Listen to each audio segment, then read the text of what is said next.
议员蔡淑慧表示，现有台南、安平、永康加林德再生水厂，每一天供应8.1万吨的再生水。不过，因为高科技厂商的产业进驻油源供不应求，加上极端气候的欠水危机，所以议员进一步以安平水厂为例，每一档营收超过7000万，3个厂2档的再生水费超过10亿，所以强烈建议市府爱设立专款基金。同时将应有回馈地方。我们安平再生水厂每年的营运超过7000万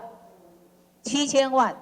是的。今天殡葬管理所的殡葬基金每一年挹注在基金里面1亿多，然后进驻到那个殡葬基金里面，他们提出了大概1成左右的回馈金给地方民众。我们安平再生水厂未来1年可以净利净额收入可以有7000万的，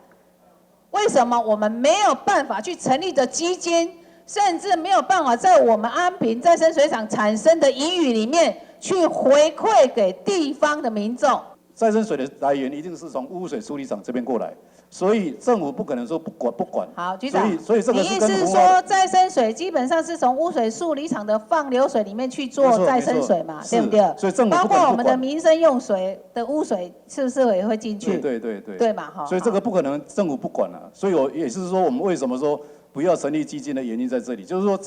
如果由这个整个统筹来应用，反而会更好。因为如果万一再生水如果有一些现在我们是看不到的，万一哪一天有什么事故，有什么变化，需要赔偿或是怎么样的时候，市政府是我们最大的后盾，所以我们才说，